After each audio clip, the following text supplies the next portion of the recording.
And I had no idea what drill rapping was, but I called my son. He sent me some videos. Bronx burning RICO for the drillers. Alarming. At one time, the Bronx was a thriving community. That started to change. Where y'all niggas at, bro? Where y'all rolling on niggas at? Y'all niggas pissing on my son, Goon Ward, nigga. Y'all niggas is bugging. You did somebody who died. His name was Rah Rah. Yeah. Before he died, 2 days before he died, he said, I'm gonna kill you when I see you. Look how that worked. These individuals want to get credit for the harm that they're doing. The gangs are accused of operating out of public housing and often stalk their enemies in broad daylight. Why y'all running up Dolly? Why you running? Why y'all running? We are allowing music, displaying of guns, violence. We're allowing it to stay on these sites. Hi, what is up, everybody?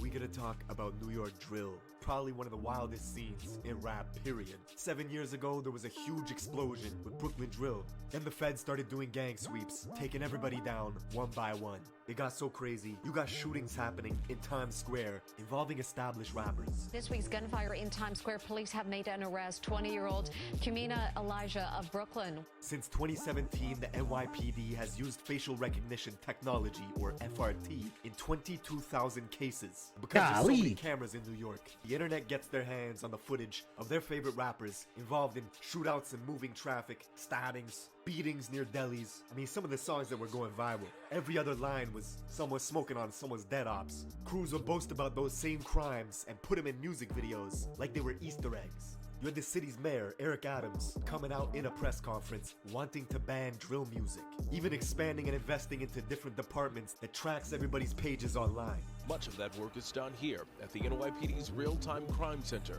They're bragging about what they're doing. Social media has proven to be an invaluable tool. A few years ago, the Bronx took over.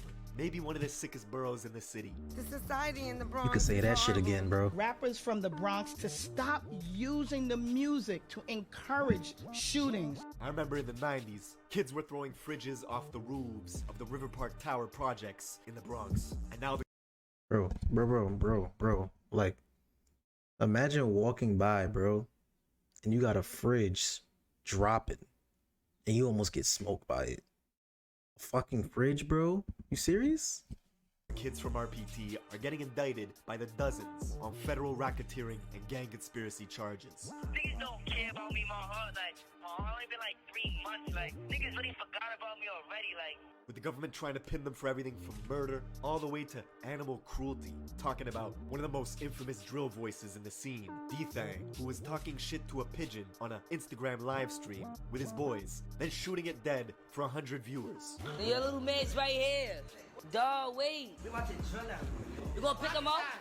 I can't look. See, everything in New York was getting done for clout, followers, and numbers, with shootings spiking from 200 all the way to 500 last year. It's all young kids, aged 13 and 15, maneuvering the back alleys and the looping hills in the Bronx, using scooters to carry out hits in broad day. This gang conducted on a rebel pack-like searches throughout the investigation. Now, we're getting into all this, but first, check out my song of the day. This is my guy Millie's. Let's go. I'm trying to send someone to urge him before they young. No. Alright, we're going to the Bronx to understand this story. Get ready to see wild shit. I mean, you got gangs dressing as Squid Games for Halloween, and it's not to go trick-or-treating.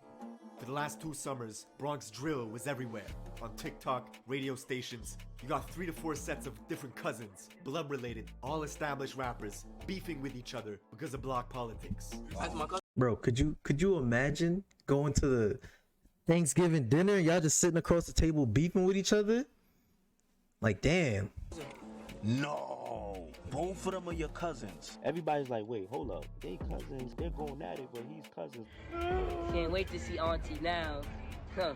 Because y'all all family, technically. Yeah, can't wait to see Auntie's crazy. Y'all reconciling. Nah, I don't think so. Wow. The music in the Bronx is super high energy, sometimes too high. Like these kids got ADD or something. The Bronx has the biggest dropout rate in all of New York, and it's becoming a problem. You got kids going to school in rival territories, with different campuses getting metal detectors in them to squash gang shootings. Jelly! OIK, you heard? This, of course, is the rapper Shy-E-K, with 100 million views on YouTube in 2 years of rapping, coming out of the Cortland projects in the South Bronx, aka home of extortion. In 2009, the Cortland Homes was subject to a police sweeping called Operation Bad Apple, which took down 52 people for racketeering and gang conspiracy. The NYPD even went on to build a police building right across the street from the projects called PSA 7, even though a precinct and a Bronx borough court are literally a few blocks away. Cortland's home to popular rappers like B-Love and Shy-E-K.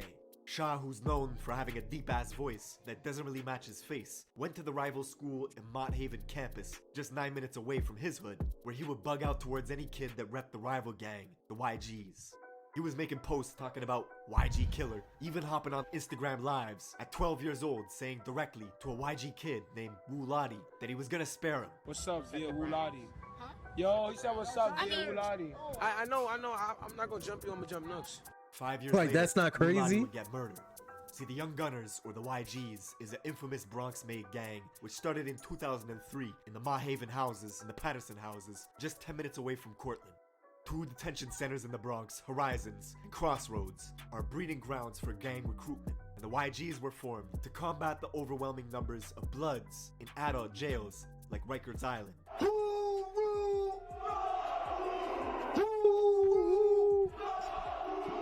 At one point, the YGs had dozens and dozens of different sets all banging under its umbrella, with all sorts of different hoods spread out throughout the Bronx, forcing other blocks around them to create their own gangs in response to combat the YGs. You can even see this in the classic South Bronx joint, Shot Caller from French Montana. In the video, French is surrounded by YGs, and what here, you wanna do? can see the leader, Drew Hef, who was killed a few years later at Club Tropicana, beaten on the head with the glass base of a hookah pipe. Yo, Tropicana used to go, His ops used a metal rod inside the hookah to continue pounding his head, leaving Drew Hef like, damn, they really wanted him he died in gone. a coma a week later. The youngsters who oppose YGs often cite this event to antagonize them. YGs Grab the hookah and do him like Hef. Grab the knock. We don't got the knockers. We gon' damn. We gonna beat him to death. Niggas be taking shit damn. I'm glad I'm a civilian, bro. On April 16th of 2012, when a gang of YGs were drinking liquor on a hazy night, discussing who was the toughest in the crew. This crew of YGs made a 7-minute walk and stormed their rivals on Cortland Ave to see what they could catch. The Cortland buildings were empty, except for one kid, a 16-year-old named Noah Bala, aka Moses, was alone walking. Probably weighed about 90 pounds soaking wet. The YGs chased him, kicked him to the ground, and stomped him to death.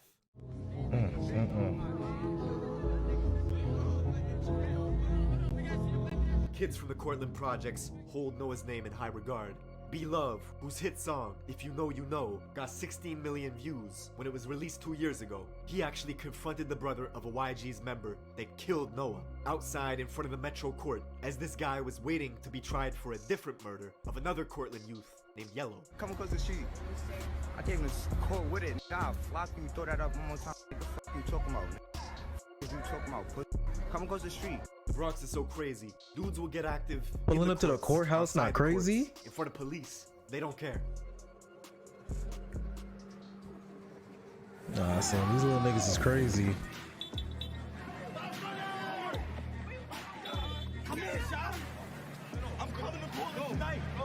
Now, Noah's death is brought up in dozens of drill songs, all to disrespect him and the Cortland projects. Notorious YG rapper D-Thang out of the River Park Towers, a YG stronghold in the West Bronx, made the song Wedgie Man This, Wedgie Man That. In it, D-Thang has a cold-blooded line talking about the beating of Noah. Just watch how we spin like a fidget. If we catch a hop, we go out like that midget. So Jelly fall back, I'm a clip on. Calling him a midget is crazy. The title itself sounds funny. Wedgie Man This, Wedgie Man That. It's a direct shot at Shy-E-K, the rapper from Cortland, who was caught on camera getting a wedgie. Bro, that nigga draws is stretched, bro. Wedgie Man This, Wedgie Man That. Now D-Thang's home, RPT, the River Park Towers, alias the Death Towers, encompasses two 44-floor buildings and two 38-story buildings standing over the Harlem River. 8 years ago, the feds took down 20 of their top guys, wiping out the leaders, hiring security guards. That's that. Them towers get Peachtree vibes. Dealing drugs right outside. Any of y'all ever seen was it Judge Dredd? One way in, one way out. This is my brother for life, forever. They continued drug dealing, robbing. The feds were actually finding illegal weapons in the music videos, then tying them to shootings. You got shot, is that true? Yeah, we know. Word of my mother, we know. New York has always had very strict gun laws. People wanted to know how these kids were getting their hands on weapons. Ghost guns, these untraceable firearms made from parts you could purchase online. It's been wrecking havoc in the city. If you're a child, if you're a convicted felon, you can go online and purchase these parts, get the parts, construct the firearm. Serial numbers, untraceable, no background check, nothing. That is a problem. The whole of 2021 was crazy. As the feds were tuning into Instagram lives, you could see stuff like rapper D-Thang with his own cousin, K-Flock, flashing out on each other for a live audience. Yeah, Muddy, don't do that, Muddy. Don't do that, Muddy. If I see Stunner, you know I'ma whack him. Fuck that. No, I'ma clash him. Show my energy last time I saw you, Stunner. K-Flock is literally D-Thang's blood cousin, coming from the famous Little Italy part of Central Bronx, near the 48th precinct. K-Flock's own mom pretended in an interview not even to know who D-Thang was. Him and D-Thang are cousins. I don't even know who that thing is. I'm the mom and I'm confirming it. That's nowhere near related to me at all. His gang DOA. That's not crazy. That's not crazy. Even moms is in on it. All of which moms? are surrounded by YGs and Drillies, a vicious gang of bloods that also oppose K-Flock and his gang DOA. Come outside, Flocka. Come play. Come play today. You always playing on the internet. I want you to come play today. Now, because the fans knew K-Flock as a crash-out specialist who would film his gang endeavors all for social media, this resulted in all his music getting more and more views. Let me tell y'all what he did, bro. This nigga gonna call me to a mansion party full of hot. Ask KK. Yo, I was there. We was in there, but who was there? That's what I'm saying. Knocker in there. Right or wrong nose. Right in my hat. Now, this would make his rivals upset and jealous. K-Flock would bring them into Instagram lives just to argue with them. Bro, y'all over scariness. I was following y'all. You never did nothing to me though. Really never did nothing to me. That kid he was talking shit to is Rajiv, a YG member from the 800 block, literally a 15-minute walk away from K-Flock's hood. Now, just 2 weeks after they had that argument on live, this YG kid Rajiv would preview a track called Real Facts, where he was going after K-Flock. Hey yo, kicking out less with the facts. Anytime that they throw out through backs, he blew you and kill you ain't smoking on Mac.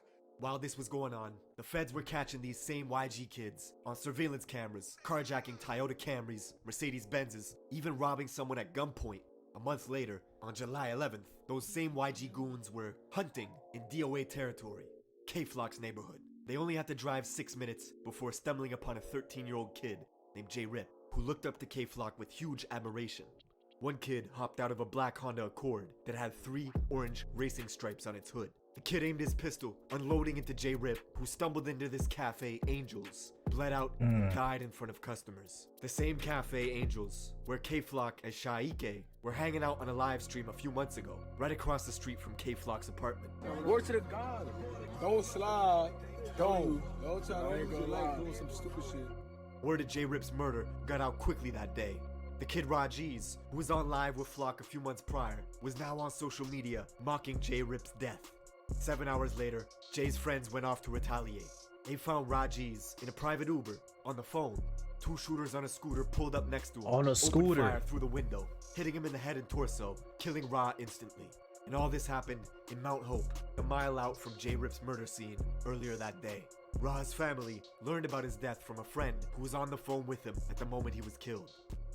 Revenge does not heal losing loved ones, but Flock's fame was exponentially growing. He got an offer for his very first show, upstate in Poughkeepsie, 2 hours out of New York City, where locals targeted him right away. 5 people were found shot, 1 stabbed, right outside the club Revel 32, as security at the venue scrambled, turning his tour bus into a makeshift ambulance, transporting victims to the hospital. The tour bus got shot up as well, because the people that were doing the shooting thought the K-Flock was inside it. Most of these victims were occupants of a private bus that had been identified as being in multiple locations here in the city of Poughkeepsie. But he managed to escape unharmed. The next day, K-Flock would pop out at Rolling Loud, New York for a surprise performance. With the surprise performance, the next stars in New York, K-Flock and B-Love. But he got into a brawl with another Bronx artist as their entourages clashed, thus banning Flock from the festival for life. But all this beefing just boosted his profile. That same night, he would drop the song Being Honest with G Herbo, which now has 25 million views on YouTube. It was like K-Flock was on top of the world, but he was still doing drills. 6 days later, he was in a I rental don't get car it. with Why his can't you boys, never leave that stuff driving to his alone? You cousin finally D-Thang's getting up there, building, you the feel River me? Park Towers, spotting an op, shooting them on the Roberto Clemente Bridge. You'd think it would stop there, but no. The next week, undercovers pulled K-Flock over in Yonkers, finding a gun in his sock, which if you know New York laws, carries a 3 to 5 year sentence. The very next day, he was bragging about buying a new gun. You're thinking this might stop, and it will. Getting close to Christmas, on December 16th, 2021, K-Flock walked past the barbershop in Harlem early in the morning, had a standoff with this man, pulled a pistol out, and shot him dead. The rapper in the city with the most buzz, caught on surveillance video, wearing designer clothing from head to toe, shooting a rival. And the shoes he's wearing in surveillance video that day are the same unreleased Jordans he was showing off for social media just a few days before. The craziest part is the guy Flock's booked for killing comes from a set in Harlem that have the same enemies that K-Flock has. Geographically, they have the same rivals. They both beef with YGs and Drillies. Flock began beefing with this set in Harlem called the OIs because one of their rappers, E-Dot Baby, was seen at a party smoking on Instagram Live with some YGs. Yo, this shit, why do this shit got 300 views? So Flock turned on them, gathered his posse, and made one of the coldest Bronx drill songs yet, called Brotherly Love, riddled with disses towards this Harlem set, the OIs. I catch a funny gon' knock off his hoe. Niggas talking fuck he wanna do. He chill with them op niggas, whatever they throw up, I'm dropping it too. Shy EK, the rapper from Cortland, would side with E-Dot Baby, so in turn, he would start beefing with Flock, and Flock would start beefing with him, both of them releasing diss tracks, with Flock saying he was smoking on Shy EK's dead father. Free Flock. All y'all niggas music's doing bad. Smoking on his pops is crazy. But free him, cause you know what we gonna do. We gonna be the 5th dad. DOA member. Interestingly, just minutes before Flock pulled the trigger at that barbershop, killing the man, he had logged onto FaceTime to talk directly to his rivals, brandishing his gun. And he was filming at the exact same stoops where E-Dot Baby, the rapper from Harlem, had filmed a music video 1 year prior called Ready for War. Slowly, one by one, the Bronx was following the Brooklyn scene, with all their rappers getting wiped out by police indictments. 5 months later, the Drillies would get taken down in a massive RICO case, booking 20 people for murder, conspiracy, racketeering, and gang activity. Not even a month later, D-Thang, along with 22 of his guys from RPT, would get swept up as well. Then if you thought the scene wasn't toxic enough, 6 months later, the young rapper from Harlem, E-Dot Baby, would commit suicide, which has fans still wondering to this day why that happened. Fast forward to this year, February 2023, and K-Flock, who was already sitting in prison for murder, would be one of 7 DOA members named in a federal indictment spanning from 2017 all the way to 2023. This is the New York drill scene in a nutshell. Every few years, a scene pops off from one of the boroughs. Rappers make a huge wave, and then it all comes crashing down. That's it for this video. Thank you for watching, and I will see you in the next one. Me personally? Me? I love my civilian life. I can't live my life looking over my shoulder like that, bruh. At all.